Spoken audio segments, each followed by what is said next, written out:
Live, yeah. Okay, so we're preparing the live stream right now. We are live Monday morning.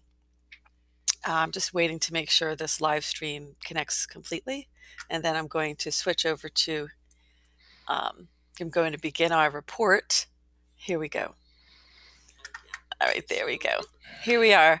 Well, welcome everyone. Welcome to the GoldFish Report. I'm your host, Louisa. This is GoldFish Report number 438. This is our weekly political theater with the most dangerous mind in America, the Fets. How are you, Jim? Oh, Louisa, it's shocking. Today is the Iowa caucus. Bernie Sanders is surging so much that the Des Moines Register declined to publish a poll, believing it might have been tampered with because Bernie is so far out in front. Remember now, the Democrats sabotaged him in 2016, including by shifting 13 primaries. Bernie had won to Hillary's column to guarantee she would be the nominee. I believe if they'd actually allowed the democratic process to work, Bernie Sanders might well be our president today, because his foreign policy, which was what propelled Trump to the presidency, and Bernie's overlapped. And his domestic policies are more attractive to most Americans. I think he is the one Democrat who could have beat Donald, and now they're so afraid of him, the Democrats are sabotaging his campaign all over again. Well, Jim, before I get started, it is Monday, February 3rd, 2020. I'm sorry I didn't announce that up front. First thing I'd like to say before I comment on what you just said there is that tomorrow is the State of the Union address, the President's State of the Union, which is tomorrow night at 9 p.m., folks, so don't miss out on that. This is, they're doing it to Bernie again, and although you're saying that your clips were showing this poll, I have to say that Bernie, where's the president's tweet here? Because I have a whole bunch of things here just to show, because he's acknowledging that this is what they're doing again. Here's just the tweet real quick from the president just this morning. They're saying the DNC on Bernie Sanders looks like they're going to do it again to him, doesn't it? So I mean, I think, you're right about that part, Jim, for sure. There's a lot to talk about, and I'm going to start to screen share the slides for Jim so we can get our presentation underway here. So let me start that. I'm not going to be able to see all the viewers in the live stream right away until I take it off of screen share, but I will come in and check with everybody. And I want to thank you all for joining us, and for all of you who are in the live chat, welcome. And we're happy to have you with us. It's all yours, Jim. Well, you're not at the first slide, Louisa. You got to. Sorry, yeah, I was looking at. Sorry about that. If you put it on screen share, yeah, but slideshow. Yeah, I got it. I'm just getting there. Here we go. Very good, very good. Well, the Democrats had imposed certain reforms after the 2016 election because Bernie's supporters were so upset at the way it had been micromanaged, including not allowing the superdelegates to vote on the first ballot. Well, here they are reversing themselves. They're now going to give the superdelegates that role again because they're worried about stopping Bernie. Next slide. Okay, hold on one second. It's just embarrassing, Louisa. It would be hard enough to force a meeting on the floor to try to keep the rules from being changed, but even proponents of the change acknowledge it's not certain to gain enough supporters to move past the initial conversation, but they reveal the anxiety of many Democrats who are worried about Bernie getting the nomination. Next. Here you have Michael Moore, completely furious at the DNC for supporting Michael Bloomberg. I mean, Louisa, think about it. The Democratic Party has been the party of diversity. They've been attacking Trump as a rich white guy. Now, are they going to rally behind a rich white guy? I mean, it's embarrassingly bad. And they made changes to the Rules Committee. President Tom Perez, who many thought was, a very progressive guy, has appointed Barney Frank to the Rules Committee, where Barney was a stooge for Hillary. Then Barney has put John Podesta on the Rules Committee. I mean, this is completely disgusting. If you go to the next slide, you'll see where Michael Moore has been outspoken, as well he should. I mean, I'm 100% with Michael Moore. Frankly, I would rather have a Jew as president who puts America first than a non-Jew who puts Israel first. And I'm sorry to say, that seems to be what Donald has been doing. The next slide, Louisa. Bernie has always led in the polls, many would argue, but they're trying to manipulate the polls so it's not obvious, just as we have the Des Moines Register refusing to actually publish. But it seems to be slipping through the cracks. If you go to the next poll, you'll find they're talking about exactly what I'm addressing. CNN Des Moines Register refused to publish final poll showing Bernie Sanders leading Iowa. Louisa, it's not just that Bernie's leading. They would have published that. It's that Bernie is surging. Look at the next, and you'll see this is this is a minimal. I'm sure Bernie has a much greater lead. It must be at least 33%, I would predict. And we're going to find out eventually in the wee hours of the morning tonight. But Bernie is surging. Buttigieg is fading. Biden has been severely damaged by the impeachment hearings, which revealed his corruption. Elizabeth Warren, I think, is sputtering. Klobuchar, I don't believe, has a chance. Louisa, your comments, my friend. Jim, well, okay, I'm going to go over to my, sorry, I know this is live, everybody. I just need to figure out how I'm going to, I know how to do that. I'm kind of juggling a few screens. I just wanted to first comment, hello, good morning, everybody. Thank you for joining us. I wanted to go back to my Twitter page here because I wanted to just show a few, as I said, as I just showed that, President Trump acknowledges they're gonna derail or they're gonna sabotage Bernie again. Bernie, during the Project Veritas expose, there's a lot of hidden things that are very nefarious going on with his campaign. If Bernie wants socialism, he's going to lose. This is, in my opinion, the Democrats' debacle. We're looking at the final stages of this terminal. It's a terminal prognosis here for the Democrat Party. And I think that they're in the very final stages, as if they're in, hospice, I think. And they're just looking at their final days. Hospice, I like that. Yeah, Democrat hospice. I should rename the page for sure. And it's very clear that they're desperate, so they're going to be saying these crazy things. And let me just screen share really quick what Biden is completely out of the picture. What do you think, Jim? He's not even in the game anymore. No, he's dying on the vine.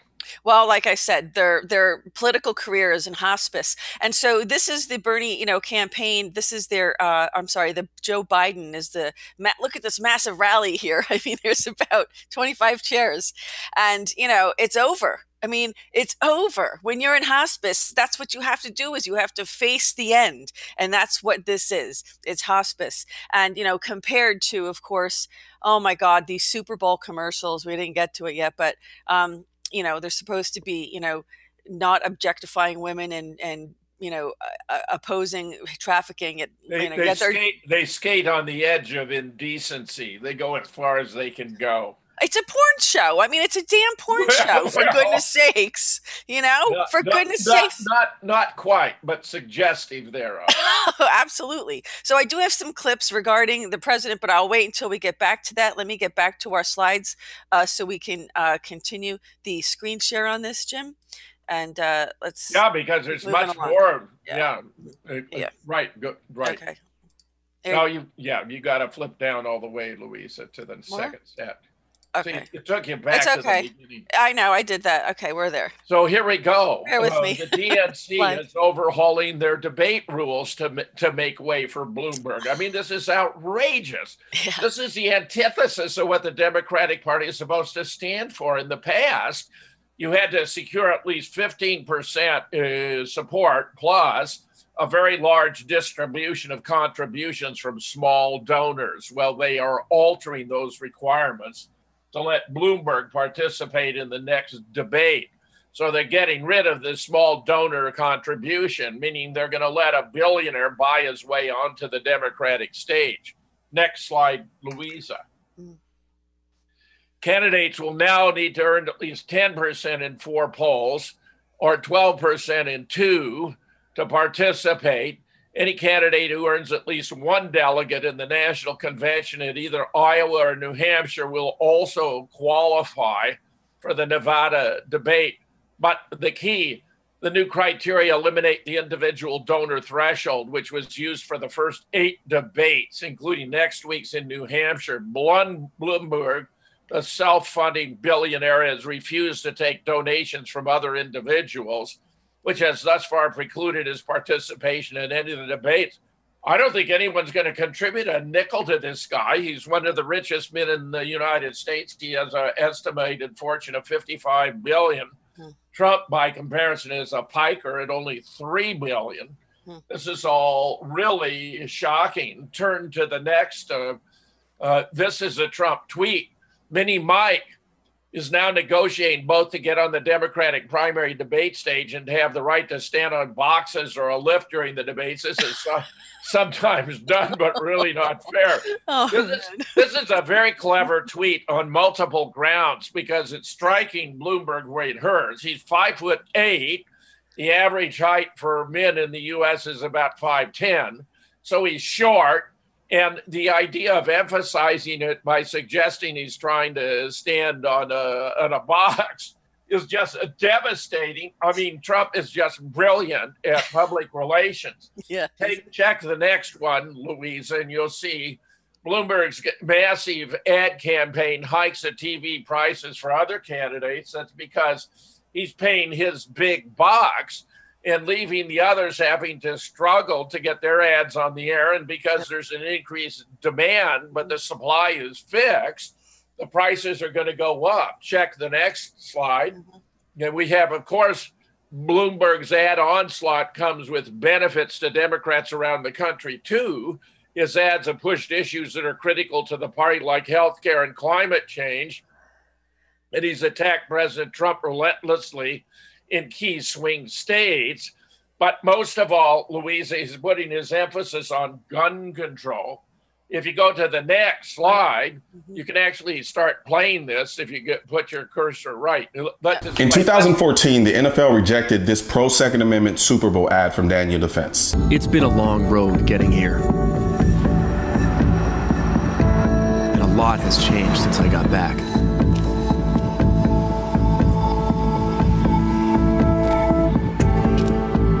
Now this is the center of my world.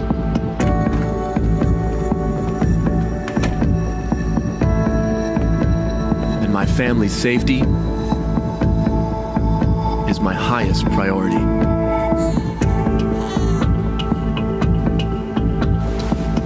I am responsible for their protection.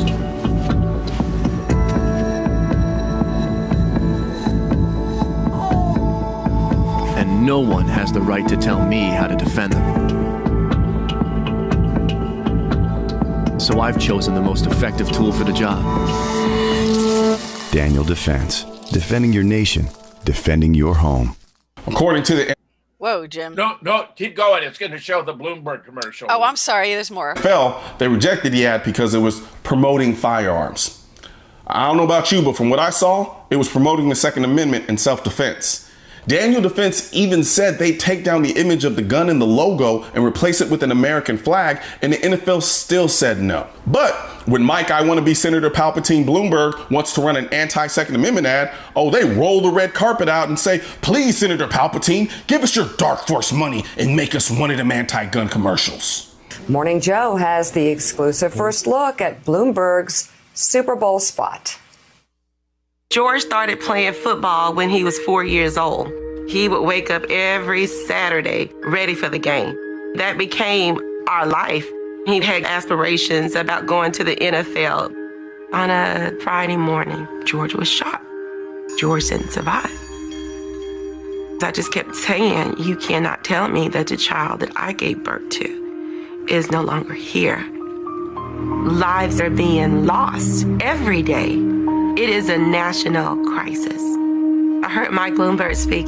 He's been in this fight for so long, he heard mothers crying, so he started fighting. When I heard Mike was stepping into the ring, I thought, now we have a dog in the fight. I know Mike is not afraid of the gun lobby. They're scared of him, and they should be. Mike's fighting for every child because you have a right to live. No one has a right to take your hopes and dreams. I'm Mike Bloomberg, and I approve this message. I can't stand the way Bloomberg exploits the black condition in America. Now, here's the deal. Bloomberg is making gun control the centerpiece. You can go back to just us, Louisa. You can, stop sharing. Yeah. Okay. All right. Bloomberg has been spending vast sums to buy up the state legislatures in 16 states. He was successful in 14, Virginia most notably, by bringing in a lot of anti-gun zealots. Now, they're trying to pass most restrictive gun laws in the nation, but Virginia is mostly rural counties, so that over 90 counties and cities in Virginia have declared themselves to be Second Amendment sanctuaries to uphold the Second Amendment, taking a page from the liberal playbook with their immigration sanctuary cities in California, for example, except the Democrats are trying to subvert the law in the Constitution, whereas the Virginia counties are trying to uphold it. Now, what that ad ignores is that Americans use guns for defensive purposes between 500,000 and 3 million times every year, saving an estimated 200,000 lives every year. So you're being sold a package by Mike Bloomberg, who's trying to promote gun control as the foundation for his securing the Democratic nomination. Well, the country isn't going to buy it. It's going to be ultimately unsuccessful, but not for lack of trying, Louisa. That's Bloomberg's game plan. I was so triggered watching that, I'll tell you, because it was like, as you have always said, Jim, gun control is about only the criminals having guns. That woman's son maybe wouldn't be dead if she had had her firearm and was able to defend herself, but they don't talk about that. So obviously the NFL is pushing a very democratic agenda. And we do know that it is socialism. We know that the Democrats represent socialism. They've made it very clear they're not hiding it. So I think that we can't, and President Trump has been very steadfast on this message. Nothing's going to happen to the Second Amendment while he's in office. However, what's happening is there are states who have been passing red flag laws, and I think that he was actually in favor of that in some limited capacity. It's still, a Pandora's box, Jim. But, do not encroach upon, do not, I don't understand what they don't understand about that, right? Louisa, you're 100% correct, and it's really ignorance on the part of the Democrats who are suffering a mass illusion. They don't understand that the right to defend ourselves is fundamental to the United States. Indeed, as I will later reveal, Concord and Lexington, the first shot fired in 1775 was because the British were coming to take the colonists' firearms, Louisa. So this country was really built on the Second Amendment, the right to keep and bear arms. Absolutely. Folks, if you're going to go for gun control, then you're going to allow the criminals to have the guns because they'll always get them. The idea is that we have them to protect ourselves. Don't fall for this. And I think Mike Bloomberg, doesn't have the chance that he thinks he has. I want to show you, they are making an issue about his height. And I do have to tell you, it's actually quite funny. I don't think I reposted it. So let me just go to, because I know it's all over Twitter right now. But I have to show it to you because I didn't realize he was, 5'8", you're saying, Jim? Yeah, 5'8". Right. And so far all over Twitter. Start wearing lifts in his shoes. I mean, it's a little embarrassing. And I mean, a person's height shouldn't make a difference, but Donald Trump's very tall and he's pictured here. And I'm trying to scroll to find this. Twitter's already going crazy. Napoleon was short too. And Bloomberg seems to have a Napoleonic complex. There you go. He wants to dictate every aspect of our lives, illustrated by his denial of the right of New Yorkers to drink Slurpees in a big cup. I mean, it's that bad. It is that bad. Okay, I can't find it. When I find it, I'll let you know. But because I have to control the slides as well, it's Sure. yeah. You're doing Let's a just great job let's just keep under moving adverse along. circumstances. Thanks. It's okay. We'll just keep moving along. Go back, but you may have to flip through all the previous slides to get to the right place. No, I left off. I just have to. Okay, I just keep have going to play down. from. Yeah, here we go. Yeah. Okay. More. Okay. In 2000, Next. Yeah, it's going. Next. It's going. Here There we you go, go. Jim. Now we have impeachment nearing conclusion. We've had a number of significant developments pointing to the outcome. Next slide, I report a number of them. Senator Lamar Alexander reported that even though he believes the Democrats had proven their case, he would vote against adding additional witnesses because he does not believe the case they proved is impeachable. Senator Rand Paul tried to have the Chief Justice Roberts read a question aloud that included the name of Eric Caramella, widely thought to be the CIA whistleblower, which the Chief Justice declined to do. Several GOP senators, including Lisa Murkowski and Lamar Alexander, submitted a question that seemed to imply there's no need for testimony from John Bolton, casting doubt on the Democrat demand that witnesses be called. Senator Susan Collins announced she supports calling witnesses on both sides, such as Joe Biden and John Bolton, a whistleblower and Hunter Biden, and perhaps two pair more, which the Democrats are almost certain to reject as too threatening. In fact, the vote turned out to be 51-49, presaging the outcome here, Louisa. If you go to the next slide, you'll find Schiff is going, bananas, where Newt Gingrich, who's an astute political commentator, has been, debunking, castigating Schiff for, in this case, alleging there have been secret talks between Donald Trump and Vladimir Putin. If you go to the next, we'll see some of what, speaking on Fox Ingram Angle, Gingrich branded Schiff a deranged human being and a pathological lawyer. It all disintegrated. He looked like a fool. He learned nothing. He came back and lied again and again. Here we are at the end of the cycle.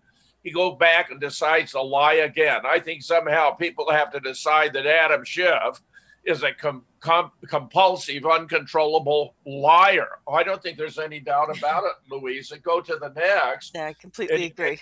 Yeah. The Democratic majority in the House impeached Trump on charges of abuse of power and obstruction of Congress related to his dealings with Ukraine. The Democrats suspect Trump of withholding military aid, but the president of Ukraine said nothing like that had been done. Ukraine's former Minister of Natural Resources has been investigated for corruption, though the junior Biden appears to have been unrelated to those probes. He's sitting on the Burisma board at a hefty salary, somewhere between $50,000 and $83,000 a month, in an area where he possesses no competence. If you go to the next slide, Schiff, the chair of the House, has led the Democrat effort to have Trump removed and earned his wrath as a result. The president has repeatedly berated and mocked the California representative, with his anger culminating in a tweet over the weekend that Schiff has not paid the price yet for what he has done to our country. Several Democratic figures responded by saying Trump had gone too far in his verbal attacks. Well, that's just ludicrous. I mean, look what the Democrats have done with this completely partisan impeachment effort that the founding fathers warned against. Next slide, Louisa. The Democrats really are in meltdown as their loss is looming. We'll have the final vote on Wednesday after the State of the Union on Tuesday. In his opening remarks, Senate GOP leader Mitch McConnell sent a subtle message to his fellow GOP senator from Kentucky, Rand Paul, telling him to back off on Chief Justice Roberts. The GOP team focused on the dichotomy of Democrat statements that contended that keeping the president in office was an urgent threat to the nation, and yet they delayed moving ahead for a month. There's another, next slide, Louisa, there's another aspect to this, because they claimed they had overwhelming evidence of, already in the House, in which case, why do we need additional witnesses or documents? I mean, it's ridiculous. possible swing votes. Democratic senators Manchin of West Virginia, Jones of Alabama signaled they'd be voting against Trump on witnesses, but they may very well vote for Trump on acquittal. After Democrats accused Trump of somehow cheating in the 2020 election before the first vote is cast, Trump lawyer Pat Cipollone hit them with talk about cheating. You won't even face him, meaning they're afraid to face Trump in an election again.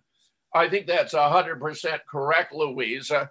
And if you flip to the next slide, the last in this set, they've claimed there weren't any witnesses. But look, the House Democrats deposed 18 witnesses. The House Democrats deposed 17 in public. But there was an inspector general report they haven't even been willing to release to the public that shreds their case, Louisa. The Senate heard 192 clips and testimony from 13 witnesses during the trial. The Senate received 28,578 pages of evidence. Why in God's name would we need more? I mean, it's outrageous, Louisa. Your thoughts? Take it off screen share, Louisa, and mute. Unmute. No, unmute. Yeah. Oh, okay. Am I okay, Jim? You can hear me? You're okay now. Okay. We're trying to work out some technical issues that we were having this morning, folks. Welcome to everybody, and thank you for joining us. I just wanted to say that yeah. So Schiff is sitting on this, and it's over. I mean, it's really over. There's nowhere else for this to go. If it doesn't fit, you must acquit. We heard that before, Jim. Louisa, I'm predicting as many as 3 senators may join, Democrats may join the Republicans, and the vote could be, as great as 57 to 43. Wouldn't that be great?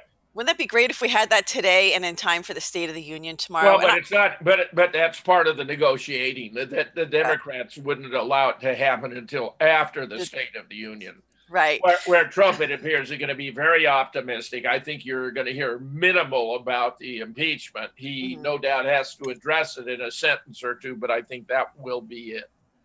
Yeah, I just wanted to screen share a very short clip here regarding this, what's really happening in America. I mean, it just seems like no matter what the Democrats focus on, it's really moot at this point. I don't think people are falling for it. Let's give a listen to what the president has to say.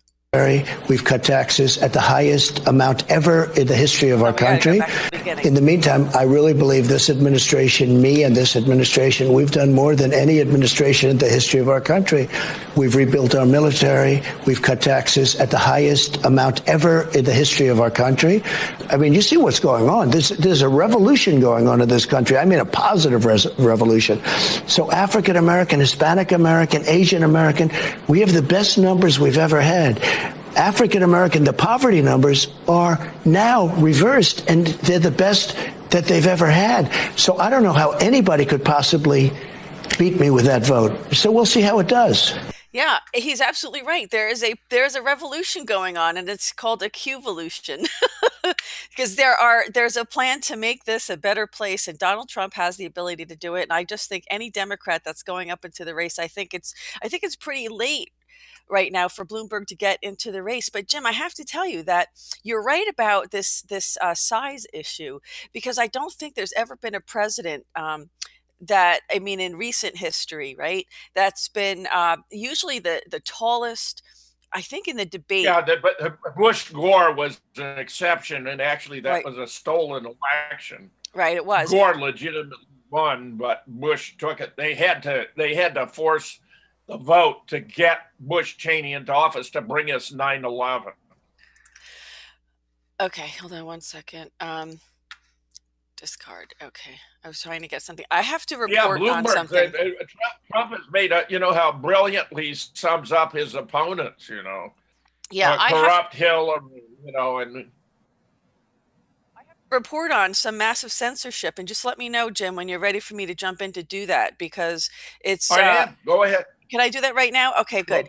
Sure. What I want to screen share what's going on. When I tried to log into Facebook, we have a 24/7 news page. They're desperate to take us off the air, Jim, and you know that.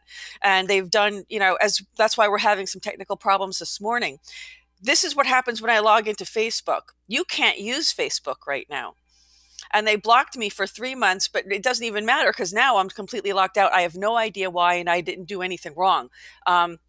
So this is unheard of. I mean, for days, I'm not having access to my account. And I wanted to also screen share. Can you see this? Hold on a second. You know what? I'm going to just pull it up and see if you can see these. I have to screen share this here. I have to screen share one at a time. Okay. Take a look at this conversation. This is in Messenger on Facebook Messenger. This is between my other co-host over in Australia. Okay. So we're talking about that he's posting research about the coronavirus. And I says, you're doing a good job, don't worry about it. And I asked him if he felt like going live, with an update, because you got to catch him. We're in, huge different time zones here. And, telling him I have to use my other account to post. Well, if you could see this, and I wish I could put them side by side, but it only lets me screen share one window at a time. And I'm going to show you now what this looks like, what Facebook is doing. Can you see this? Yes. This conversation now says that this message is no longer available because it was identified as abusive or marked as spam, which is the part where I said it's good that you post your research. At least people can make up their own mind as to what they want to. Louisa, this is just grotesque. It is. And ridiculous. Exactly. When I said, do you feel like going live? It says this message is no longer available because it was identified as abusive or marked as spam. So he asked me, my name's not even up here as who the person is he's talking to. They just took my name out of it. So either I was hacked, or Facebook is up to no good as usual. It's not like it's anything new, but I will give them the benefit of the doubt. It could be hacked, Jim. Who knows? But it's kind of interesting how easy that their system would be to hack then. And it's not that it hasn't happened before. So I just wanted to bring to everybody's attention, please follow us on Twitter right now, because I have no idea when we're going to be back on Facebook. So we went to go live Friday night and we were knocked off the internet then. And funny how the internet just fine now. So, people, it's really happening. They are really desperate and, they're resorting to these measures. Jim couldn't even get access to some of his computer apps today. And so we're doing the best we can, but just know, folks, we are really trying to hold it together. We're really trying to hold it together in this. If they're going to kick us off the internet, you're not going to get to hear the truth anymore. And we need to keep fighting this. I need to keep making IT repairs. I need to keep making all of these things that, this isn't generating income for me. So if this is viewer supported, folks. So we need your help, or we can't keep the truth on the internet because they are kicking us off. So we do appreciate, and I have to tell you how grateful I am to our Patreons, because that does help. But we need to maintain this on a monthly basis. And I am so grateful to those of you who are there along the way, Jim, who have been helping out. So let's get back to the slides. Yeah, please. Terrific. And yeah, yep, sure. Let's get back to the slides and let's continue on. Yeah, you can go to, yeah. Just to show how bad it is, it turns out Paul Sperry has a brilliant blog I've republished on mine at jamesfetzer.org, where this whistleblower, Eric Caramello, was overheard already in 2017 discussing with an ally how to remove Trump. Now, if you go to the next slide, you'll find the ally, this Sean Misko, not only talked with Caramello about the need to take out or remove President Trump, but he went to work for Adam Schiff's committee. So now you see how tightly this is interwoven. Schiff denied he had any knowledge of the whistleblower, but this guy on his staff is a buddy of Caramello. We have reports Caramello met with the staff. Schiff knew all about it in advance. Go to the next slide. You'll just find the lies here. Misko left the White House last summer to join House impeachment manager Adam Schiff's committee, where sources says he offered guidance to the whistleblower. who has been officially identified only as an intelligence officer in a complaint against Trump filed under whistleblower laws. And you know, Louisa, they revised the form. So you no longer had to have firsthand knowledge, but you could base it on hearsay, second or third hand information, which is an absurdity, because that means you'll be chasing your tail endlessly if you allow persons who can't even sign an affidavit based on their personal knowledge. They did that just to accommodate Karamal, no doubt. After these impeachment efforts completely flounder, they'll revert to the original form, because otherwise it's ridiculous to entertain the idea of allowing any money based on a rumor to take up the time of our highest intelligence agencies tracking this down. Go to the next slide. Oh, that was meant to be out. You've told me this is a mistake. Yeah, we're going to keep moving. Yeah, well, I didn't get the new slide set. Oh, I gotcha. Yeah, okay. Adam Schiff brazenly, that turns out to be George Soros' son. Louisa has informed me, rather than the whistleblower, though they bear a striking similarity. Meanwhile, Schiff is still brazenly claiming he doesn't know who the whistleblower is, which I've already explained is false. Gary, if you flip, Rush Limbaugh, who's actually quite a brilliant commentator, the occasions I've had to hear Rush have impressed me tremendously. He's making the appropriate point that he's not a whistleblower, he's a leaker.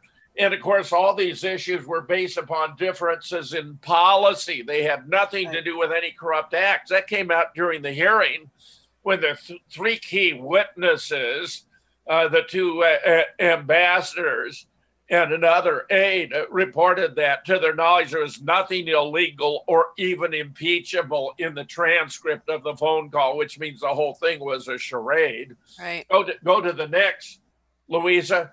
But the corruption by Biden was not a charade, and it turns out that the former Ukrainian prosecutor Shokin filed a complaint demanding the State Bureau of Investigation open criminal proceedings against former Vice President Joe Biden for interference with the activities of a law enforcement officer. Remember, it was Joe Biden who threatened to withhold $1 billion. If you flip the next one, you'll see him actually a scene from at the Council on Foreign Relations. Biden bragged at a 2018 Council on Foreign Relations event that in March 2016, he gave the then Ukrainian President Petro Poroshenko an ultimatum to either terminate Shokin or he would withdraw $1 billion in U.S. loan guarantees. Poroshenko then fired Shokin on April 3rd, the day after Yuri Lutsenko was appointed new prosecutor general. Biden called Poroshenko to congratulate him and told him the U.S. would send the aid. He did it, giving them a 6-hour interval before he got on his plane. I mean, it was so blatant, Louisa. Absolutely. So blatant, the corruption, not by Donald Trump, but by Joe Biden. If you go flip it to the next slide. Is this a video clip? Can I play it, or is that just the image? No, that's just an image of the video clip. Okay, yeah, that was it is available, easily available online. Yes. Shokin noted the actions of Biden could be seen as pressure, according to the scientific and legal conclusion of the International Law Association on April 18th, 2017, provided by Dr. Law Professor Oleksandr Marazenko, currently Vice President of Parliamentary Assembly of the Council of Europe. It's just stunning. Biden's corruption, Louisa, is catching up with him now. I don't think he has a ghost of a chance to get the Democratic nomination. Bernie is surging.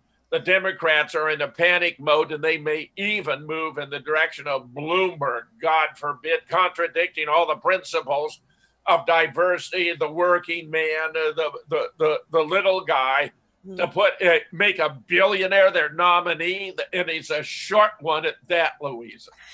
Jim, I think that there's you can stop share if you want or stay, either way. Okay, no one's going to beat Donald Trump. It's just not going to happen. It's not going to happen. Oh, I agree, Louisa, and I've reported many of the reasons.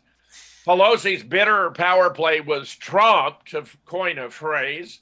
Go to the next, you'll find I don't know how they can retain their lawyer status, Pelosi was claiming about those who testified on behalf of the defense of Trump.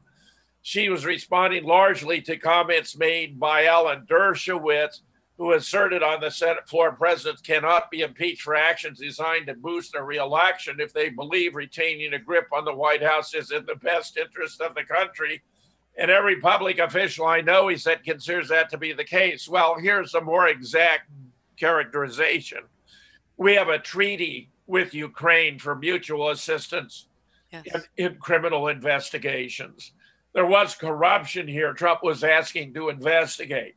That might be viewed as something of value in the ordinary mind, but it's not something of value in terms of campaign election laws, which must be monetary, financial in character. And even if there's a collateral political benefit from initiating an investigation like that, there's nothing illegal or improper about it. Mm-hmm. So, well, Dershowitz may have gone further in his argument than necessary, and there's certainly room for a debate about that. There's no doubt Trump was on firm ground, as his other representatives established. Next slide.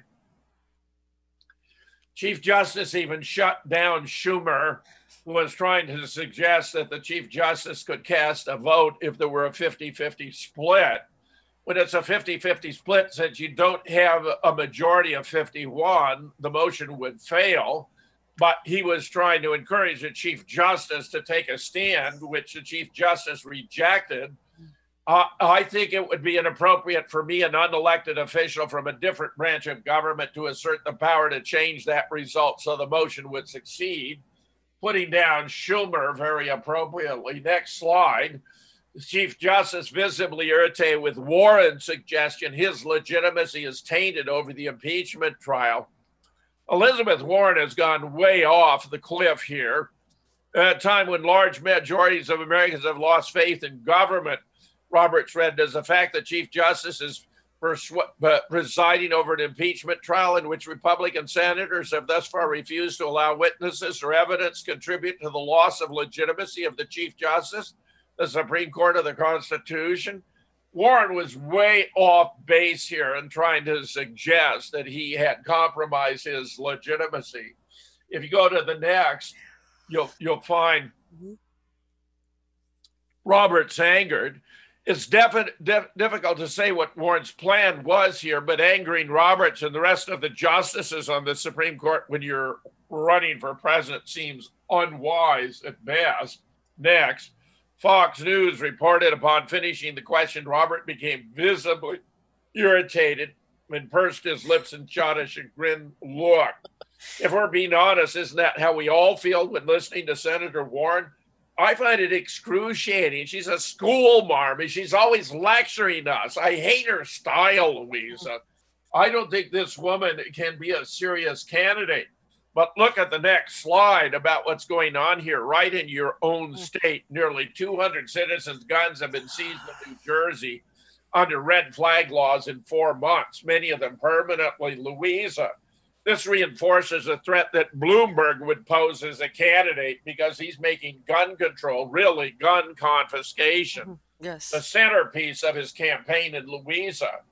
Let me remind everyone that during the 20th century, there were 19 democides, slaughters of whole societies, each of which was preceded by gun confiscation. We can't let America become number 20. You're right, Jim. And even just the last shooting that was in the church in Texas, the one of the parishioners had his open carry, and he took care of the problem right then and there. And that's what the Second Amendment's about. I thought that was an inspiring example, Louisa. Absolutely inspiring. And that's what Americans need, I think. Meanwhile, Go ahead. Let me just stop for 1 second and check in with our live chat viewers, our live chat for just a second. Sure. I'm not neglecting our wonderful viewers. I'm so glad everybody's this is entertainment purposes only. Yeah. I'm sorry, Jim. Someone's suggesting we put a disclaimer up that this is for entertainment purposes only. Did anyone see the dissertation I have of disclaimers in my comments in my comment section? I mean, on my description section, I have as many disclaimers more than lawyers have. Okay, I don't know, but I'll consider adding that one in there. Oh, the Harley Man is in the house. Hi, Harley Man. Thanks for joining us, Elizabeth Adam. I'm glad to see everybody there. I just wanted to check in with you all, and thanks for joining us. And we're going to continue, Jim. Well, there are a lot of oddities about the crash that killed Kobe Bryant. I think the serious issues are arising. Right. No survivors in the fiery crash. These were the initial reports. L.A. County Sheriff to hold a press release. But check this, the next slide, Louisa. Yeah. Here's a chopper that crashed. Notice it's red, it's blue and dark blue and white. But Kobe's chopper had a black overlay. I mean, and it was the luxury version. It's not obvious that the chopper that crashed was even Kobe's chopper. Go to the next slide, and you see it crashed right on a path where Scott Bennett, my colleague, is a former Army Intel and PSYOPs officer, found that very, very strange. Really? If you go to the next slide, you'll see this was actually a video of the chopper in trouble. This is shortly before the crash over Glendale. At one time in my childhood, I lived in Glendale. Oh, wow. Go to the next. You see, this is some of the debris from the crash site. Whoa. No doubt that there was a crash, that it was a very serious matter. And it appears that, 9 persons died. Meanwhile, Google search for when did Kobe Bryant die no longer lists January 26th as a date of assassination. In other words, there were people who've been suspicious about this from the beginning. And I'll give you a reason why those concerns might very well be well-founded. Go to the next slide, the last in this set. Kobe Bryant did knock impeachment off the front burner a bit, not much, but I think that was a lucky coincidence for the powers that be, not a planned act. But Kobe mania is sucking the life out of the room. It's ridiculous. With flags being half staff, will he lie in state at the Capitol building? Maxine Waters is probably trying to get this approved as we speak. God almighty. I'm sorry for the tragedy for Brian and the others who died, but the media... Sorry. Yeah. And the usual left suspects are making asses of themselves with their over-the-top grief fest. Jimmy Fallon, Jimmy Kimmel teared up at memories of Kobe. The jokers probably never spoke to the guy, knew him like any other sports fan, and as usual, poor President Trump can't catch a break. If he remained silent about Kobe's death, he'd be criticized, called a racist. When he did a respectful tweet of sympathy, he still gets trashed. Some black bishop blasted Trump saying, leave Kobe's name out of your racist mouth. So much for religion. Dumber still, the congregation that pays his salary, he should be at the White House with the other leaders trying to get funds for their city for jobs, housing, etc. Instead, he's following the DNC script of 24/7 Trump bashing. No surprise, black masses are beyond hope. But here we now, go ahead, Louise, if you want to comment, because we now have a series of revelations about the crash that are disturbing. Okay, thanks for bleeping that, Jim.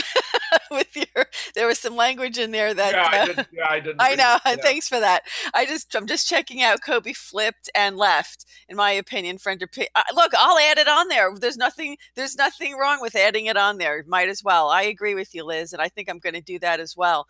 It's interesting that wait, what is this? Lysol can label reads kills human coronavirus. But we are being taken as fools, I'm telling you.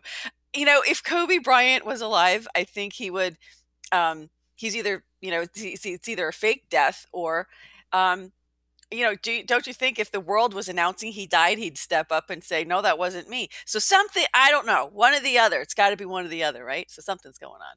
So well, right. If we continue, right. You'll see some of the evidence, including a number of video clips, or I'll only play them in part. Okay. No, go back. You got to go full screen so I can play it. Yeah, back, I'm going full up screen. One. This one? No. The other way. Okay. Wrong way. Well, it's black. There's nothing there. Well, that's because it's a video. You got to click it to play it. Okay, I didn't see it, Jim. Thanks. Okay, go ahead. Now, this Subscribe is to Plunder. Several videos about Kobe. They're very, very good. We're learning more about the horrific crash that killed Kobe Bryant, his 13-year-old daughter, and 7 others, 2 days after the accident. There was no black box on Kobe Bryant's helicopter, and he wasn't legally required to have one, so we can't see the flight data exactly from the plane, nor hear the conversations on board, at least not the cockpit, from the plane itself, from the fated aircraft. But, however, at least one person's security camera footage has caught the final moments of the crash in audio format.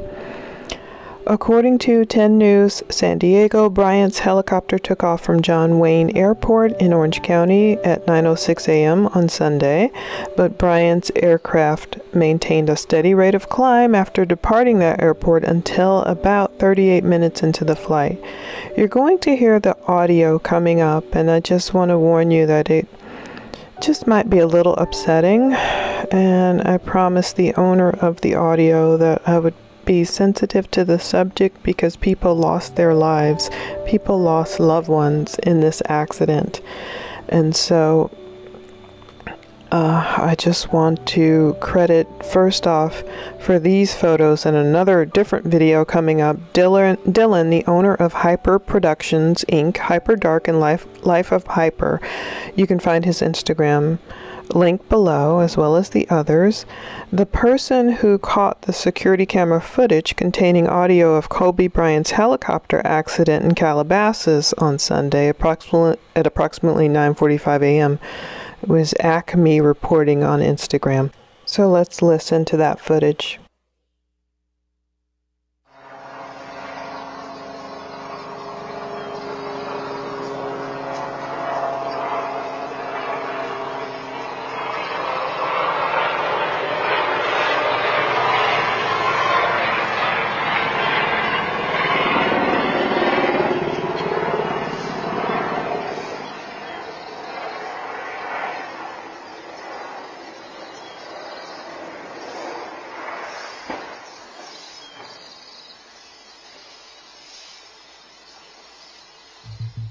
So there was the sad impact and echo, and before that we can tell the helicopter is in trouble. Experienced pilots most likely know what they're listening to, but this is what should have taken place. You may have to click twice to do it. Okay. We have a couple other video clips we're going to watch. Yeah, there you go. Okay. Now, this is a serious question. See, there's Kobe's. Notice it's all black with a Nike swoosh. So, but the crash scene debris matches the blue and white when owned by the state of Illinois. I mean, this is troubling. Go to the next slide. Here's further proof. You see the blue and white versus Kobe's actual chopper, wondering what chopper actually crashed. It doesn't appear to be the one that Kobe owned. Go to the next. And you find, Kobe had won a number of prizes, including even an Academy Award and Oscar for a documentary. But it turns out there was predictive programming about a Kobe crash earlier. We're going to turn to that as we proceed, Louisa. We'll get a chance to see that. Okay. Yeah, now click on this one. This is about a crash that was not actually Kobe's chopper, but mistakenly reported to have been his. Again. Oh, okay. Subscribe to Plunder.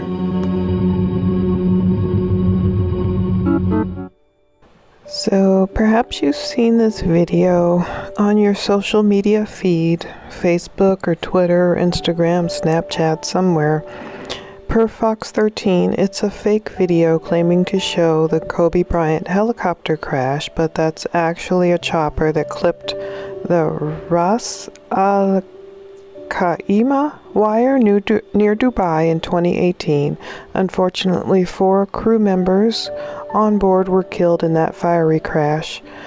What's also unfortunate is that this video is going viral and fooling some people who believe that it is actual footage of Kobe Bryant's crash. I saw this video going viral. What's that, Jim? You can flip to the next.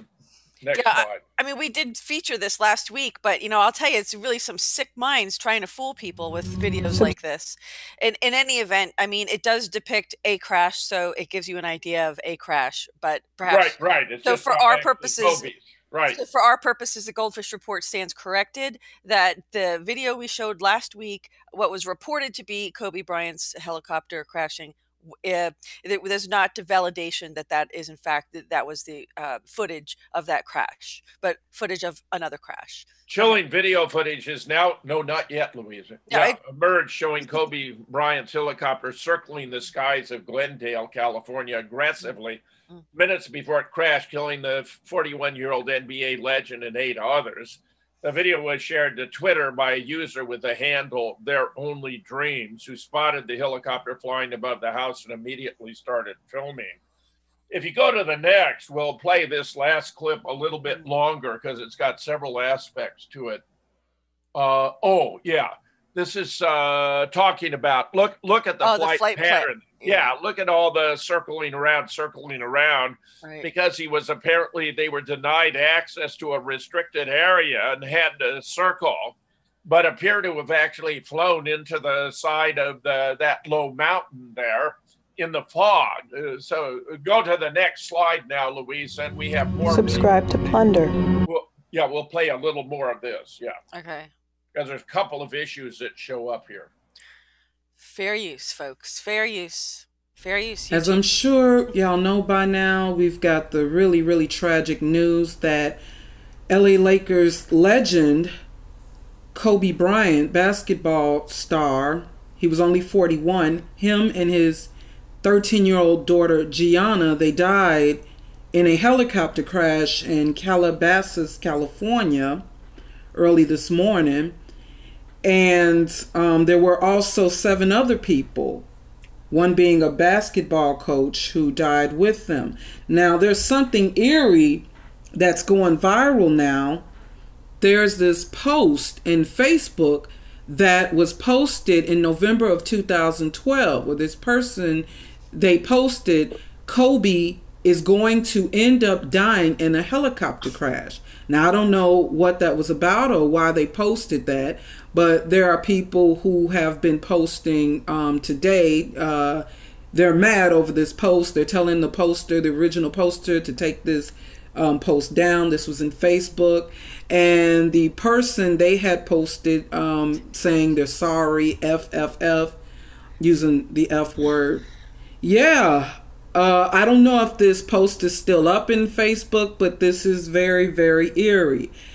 And what's even more eerie, there's this cartoon. Now, my husband told me about this cartoon. I had never heard of it. I believe that it aired on Comedy Central. It says here that the cartoons it aired from 2016 to 2017. The cartoon is called Legends of Chamberlain Heights. And there's this clip from the cartoon, and it is showing Kobe Bryant in a plane crash. Now, my husband had explained that Kobe Bryant, he was kind of known for being a ball hog, or he wouldn't pass the ball. So check out this cartoon. Oh, shit! It's Kobe Bryant! Help me! Just pass me the trophies and we'll pull you out! Pass? These were Shaq's anyway. Now, to make this whole... Yeah, we did share that. Yeah, we did share that last week as well, that video last week as well. Well, now here is why there might actually be a motive to take Kobe out. He was accusing a pharma company of using illegal substances in his Black Mamba lawsuit. He and his legal team, this is published in 2019, May 2019. And I must say, it turns out lawsuits, as a rule, move very, very slowly through the court system. Mine was on an expedited schedule, like a runaway train. No one with legal experience had ever seen a case being moved so rapidly through the courts as mine. So I just assure you that this lawsuit, even though we're talking about 2019, may very well still have currency today. Kobe Bryant and his legal team are going with a new game plan in their battle against high-tech pharmaceuticals for the right to use the name Black Mamba. Both parties have been fighting in court since 2017 over the name. High-tech filed a trademark in 2015 for the line of diet pills called Black Mamba Hyper Rush. Kobe has a new tactic in the court battle to trademark his nickname Black Mamba.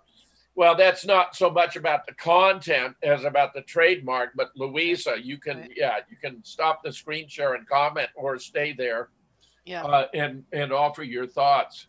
Well, in any trademark case, there's different categories for, like, in other words, if you have the name Black Mamba for a beverage, and then you have Black Mamba for, underwear, you're supposed to be able to have that name as long as it's in a different genre. It's in a different, area of commerce or something. Or if you have, Black Mamba, I suppose, like the name of a car, or Black Mamba is a new computer program, you should be able to have trademarks. Both of them should be able to trademark it if it's a different line,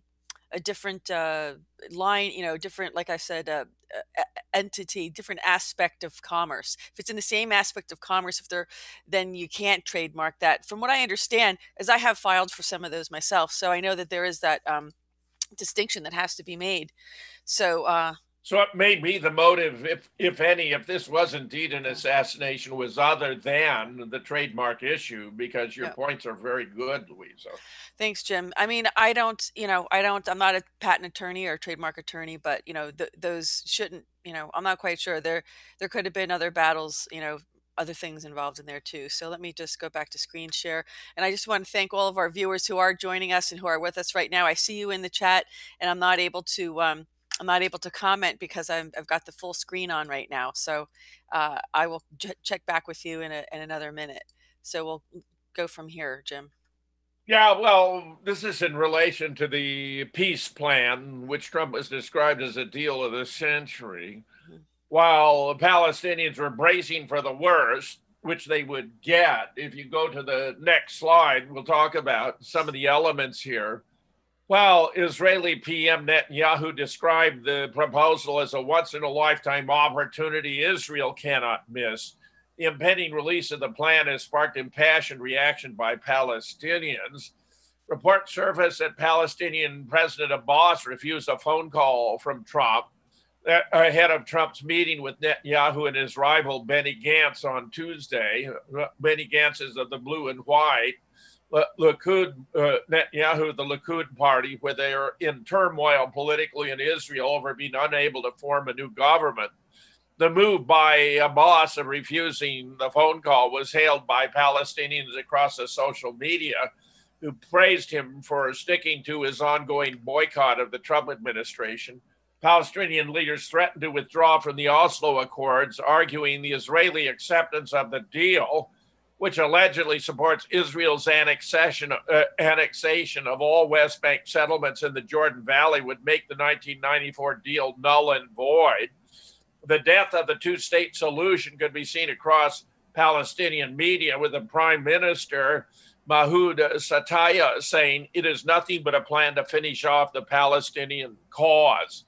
If you go to the next, Louisa, we have further comments about it. The former Minister of Prisoner Affairs for the Palestinian Authority defended Abbas's refusal to speak to Trump. This is an American-Israeli plan, he said. It's intended to help Netanyahu win re-election and help Trump maybe to be elected or to use this opportunity before he might fall. I agree with you, Louisa. There's no way Trump is not going to be reelected absent cheating by Google on a massive scale, which we reported last week.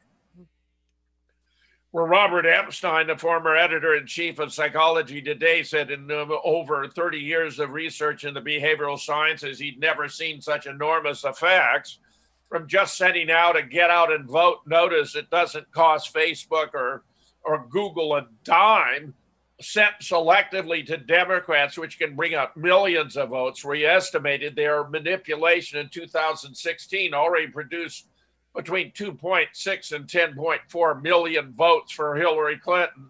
This accounts for, I think, why she took the popular vote. It was a manipulation by Google.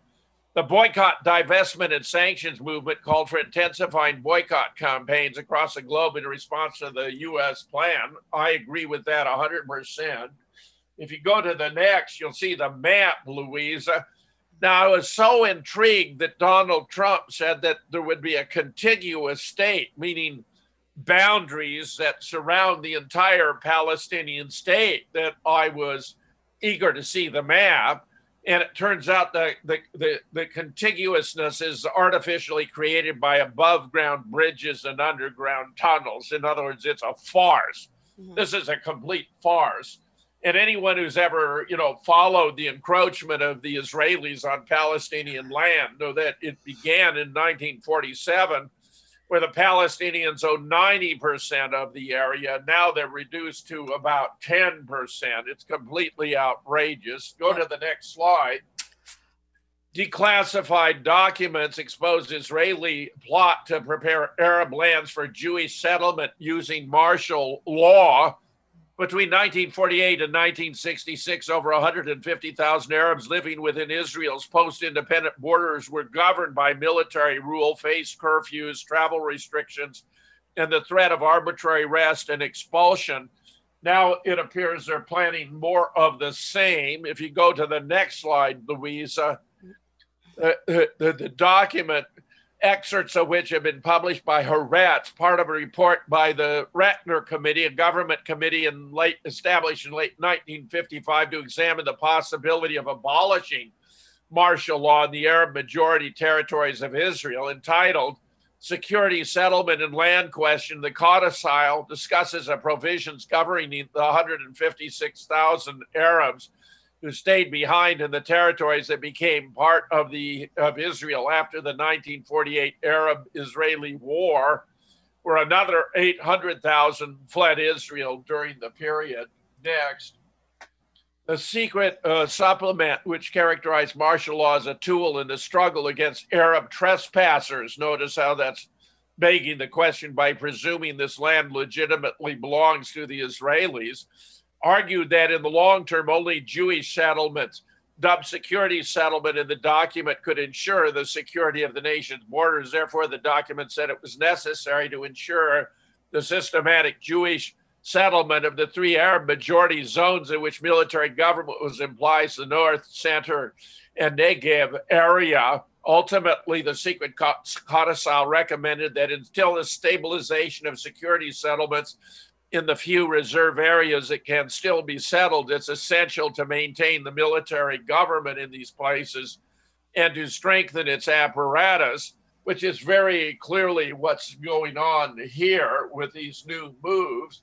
Here's a very interesting development, however, in the next slide, suggesting the Israelis aren't being quite as successful as they might like.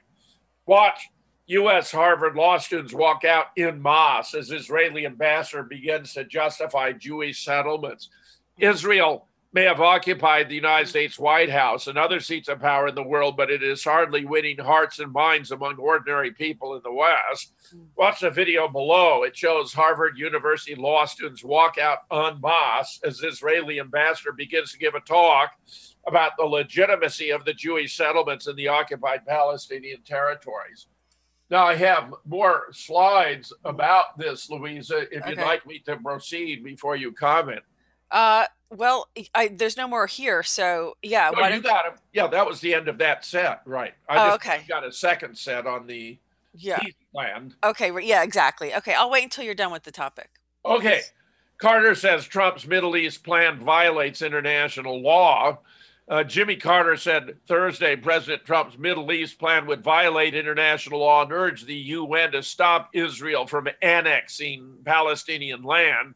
The new U.S. plan undercuts prospects for a just peace between Israelis and Palestinians, the former president said. Next.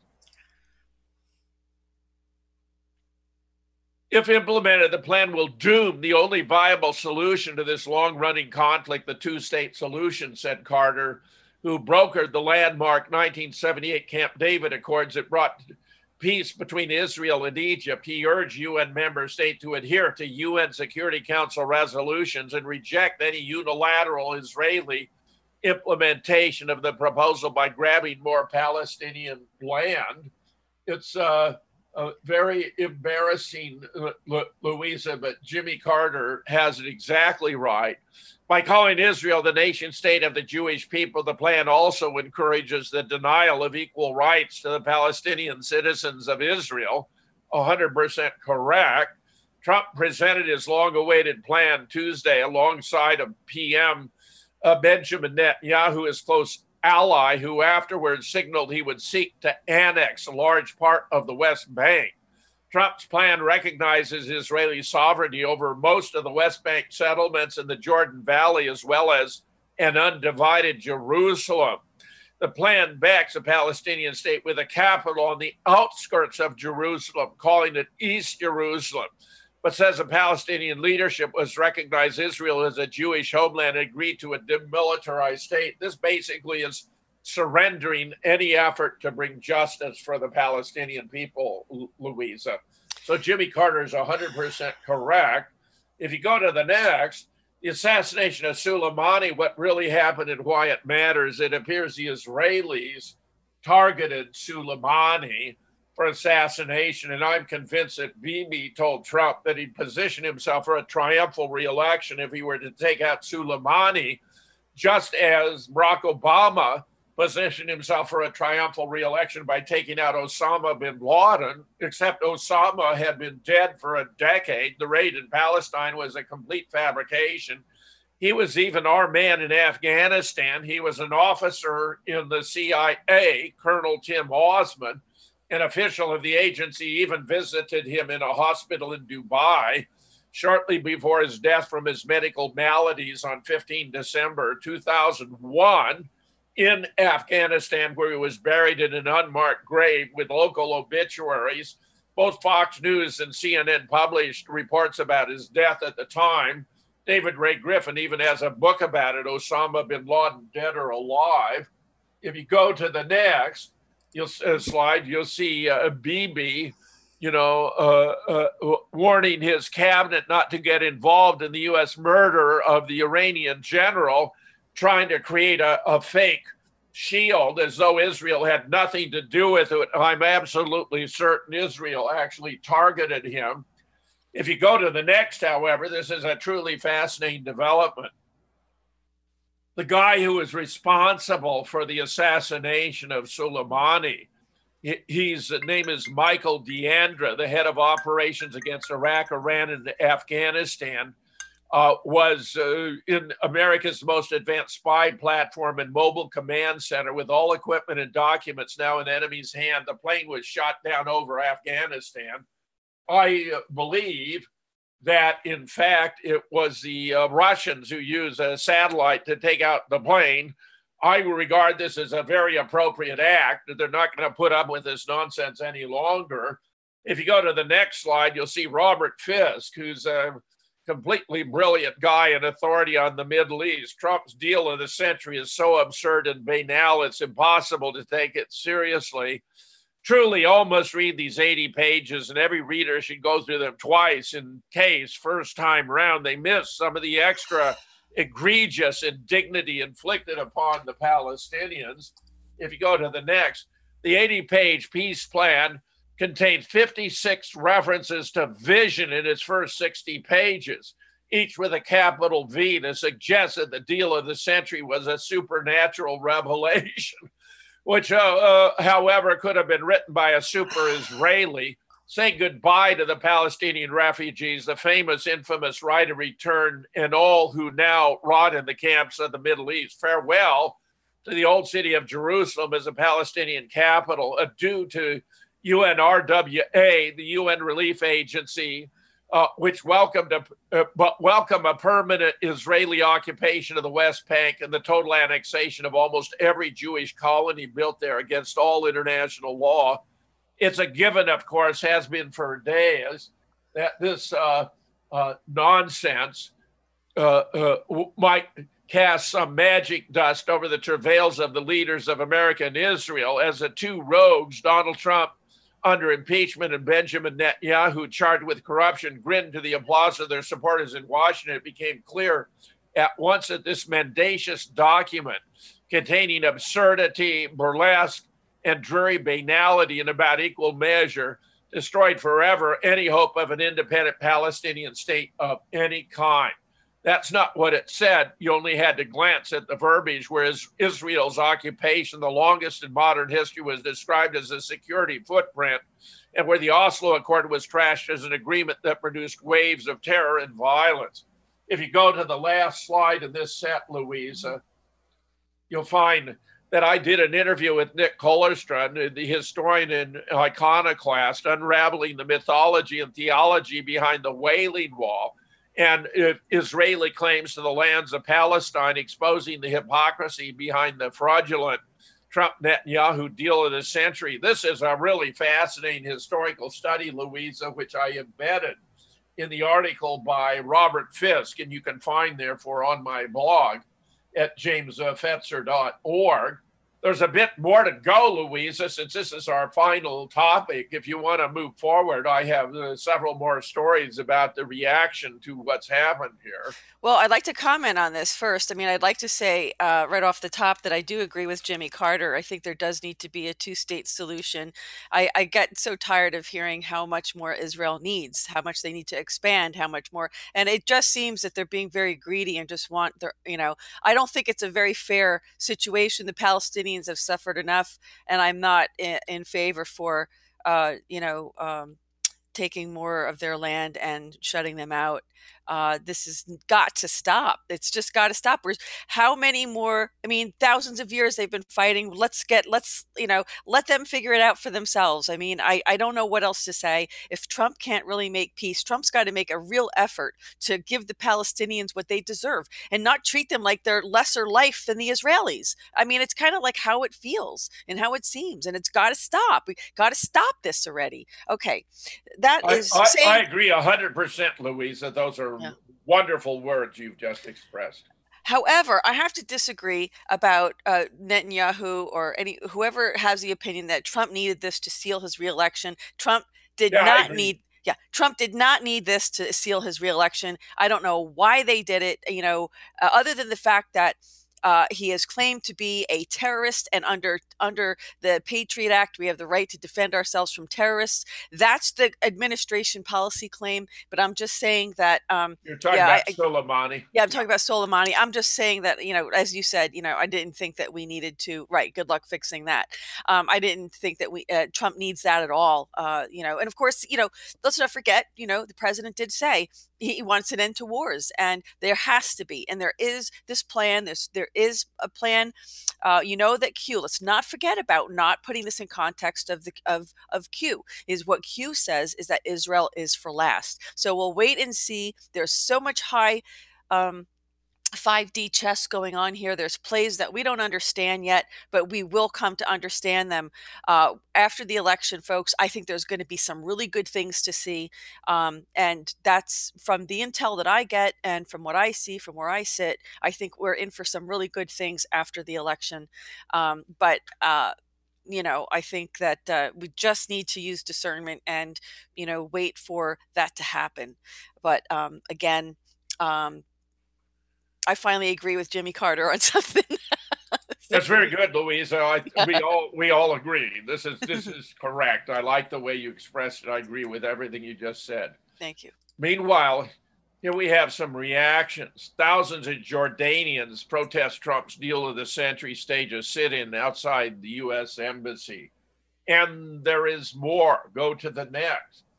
Erdogan, the president of Turkey, hits out at Arab treason over the Trump peace proposal.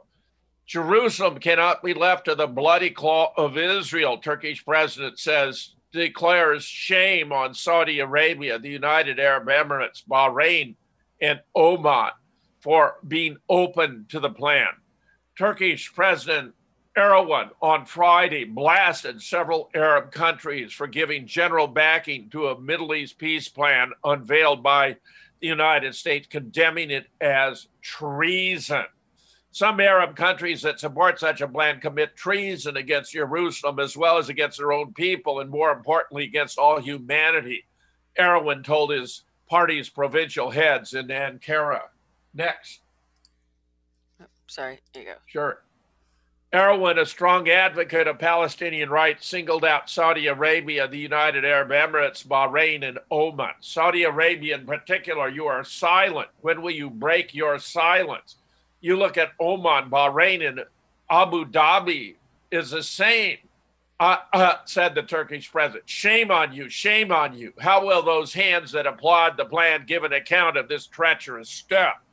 Turkey's relations with Riyadh and Abu Dhabi deteriorated after the 2018 murder of Saudi journalist Jamal Khashoggi in the kingdom's consulate in Istanbul. Ankara has repeatedly claimed the Washington Post columnist was killed on the order of the Saudi leadership, which is denied involvement, but where I have no doubt that he's exactly right.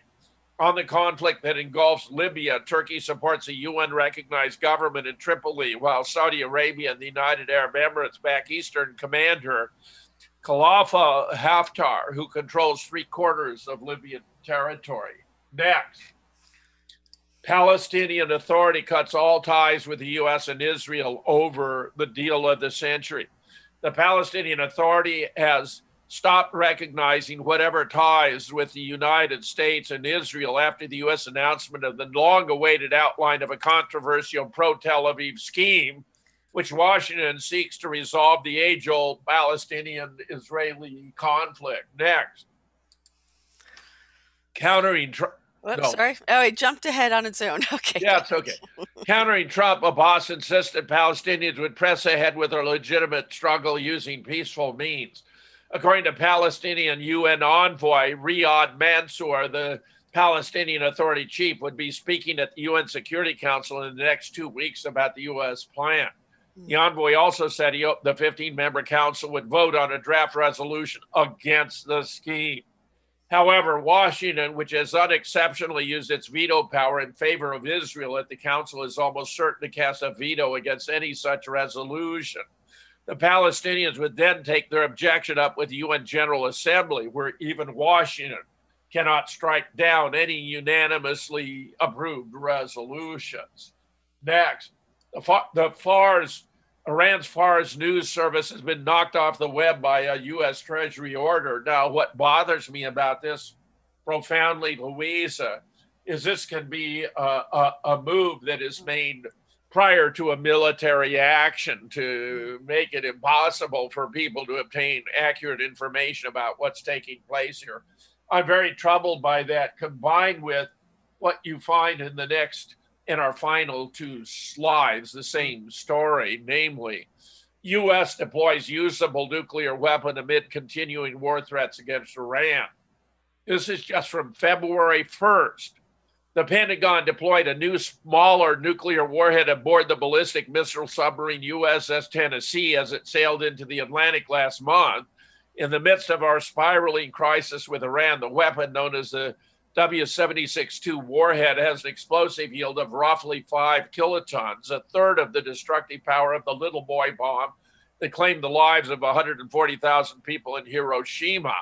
The Federation of American Scientists revealed the deployment this week, citing unnamed civilian and military figures. It stated that 2 of the 20 Trident submarine-launched ballistic missiles on board the Tennessee and other subs will be armed with the W-76-2 warheads. Each missile can be loaded with as many as 8 such warheads, capable of striking multiple targets. And now, finally, our last slide. The new weapon has been rolled out with remarkable speed. The Trump administration 2018 nuclear posture review called for the development of a low-yield submarine-launched ballistic missile warhead to ensure a proper response option that is able to penetrate adversary defenses and close an exploitable gap in U.S. regional deterrence capabilities. The pretext for the warhead's deployment is the unsubstantiated claim Russia is developing similar weapons,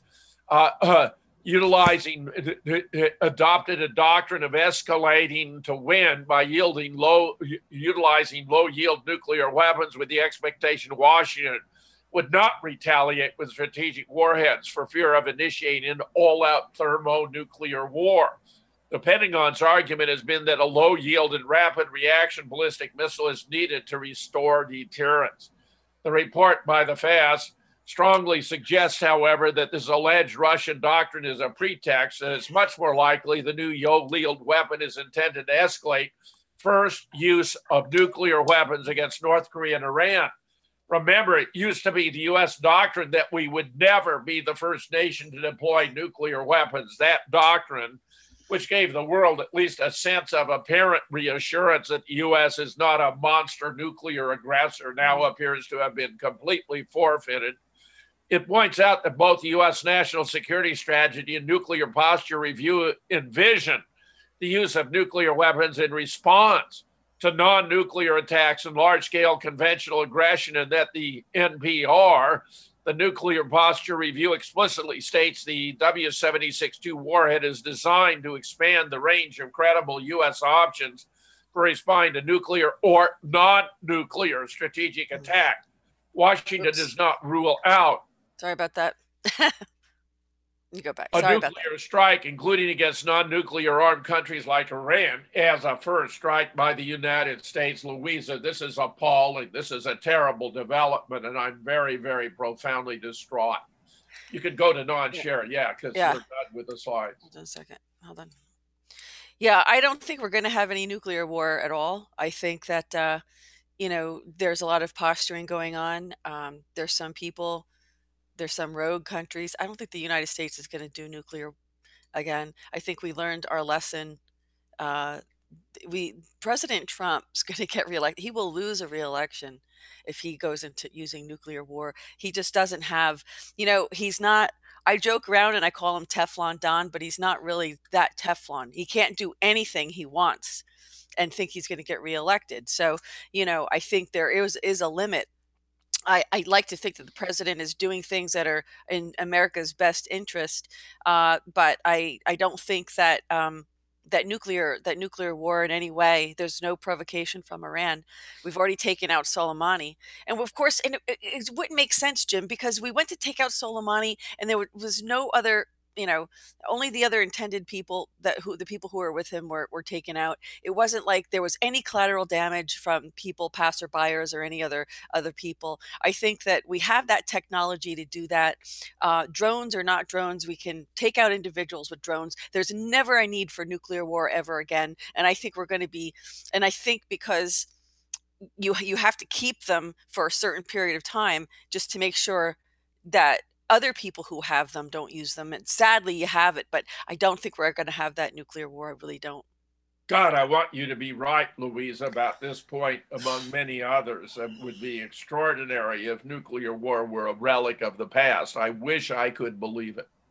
Well, Jim, I'm just trying to look at it in totality, not as an isolated incident, because when you look at the whole effort the president's trying to make in deal making and in trying to create peace on this planet, I don't think it's just completely counter. It's illogical. It doesn't seem to fit in his logical sequence. And if everyone knows, Jim, you're the expert on logic, so it doesn't seem logical. Doesn't mean he won't do. He won't do something illogical. Just doesn't seem to be something that. I don't see any past behavior of things that are completely illogical. But we'll see. You're really talking about rationality, about whether it's a reasonable thing to do. Yeah. And there's several considerations that enter into the rationality of action, including ethical standards that prohibit doing certain things that you might otherwise do. This is why criminals will engage in activities that moral citizens will not. They have a lack of that inhibition against immoral acts. The problem is, are political consideration going to override considerations of international law and morality, treating other nations with respect, or is a criminal mindset going to envelop the administration so it performs acts that no morally responsible administration, such as that of Jimmy Carter, would even contemplate? That's my concern, Louisa. I hear you, Jim, and I guess it all remains to be seen. I am concerned about the internet issue, but that we're having big issues here too. So I mean, it's hard to know what's Hey, going on. thanks for getting us on and managing the slides, my friend. You did very well. Thanks, Jim. Not a problem. Look, we are, they can try to break our knees, they can knock us down, but we're not going anywhere, my friend, are we? Always a pleasure, Louisa. Thank you, Jim. Likewise, we will be back this weekend to do another political theater because there will be I will be unavailable next Monday, so we will be doing it on Saturday instead, folks. If you want to tune in for that, and that's it. I hope you enjoy the program today. Thank you so much to all of our live chat viewers who have been in here chatting away and talking about and commenting on all of our reports, Jim. So thank you to all the viewers, and we'll be back on Saturday for another one. So Jim, have a great week. Don't forget State of the Union tomorrow night, folks, 9 p.m. And we'll... Pardon? And the final vote on impeachment, which again is going to be lopsidedly exonerating of Trump, but also pay attention tonight to the Iowa caucus and evaluate how Bernie Sanders stands. I think the Democrats are in a predicament because if they try to defeat Bernie now, they're going to destroy themselves as a viable political party. His supporters aren't going to let it happen twice. Well, I have to say, Jim, there was this meme going around after that Project Veritas expose on Bernie Sanders' campaign, and it was "Make gulags great again." I don't think Bernie's going to do very well, to be honest with you, Jim. So we'll see how that goes. But remember, folks, if it doesn't fit, you must acquit. So have a great week, and we'll see you next time. Thanks for joining us. This concludes this edition of the GoldFish Report.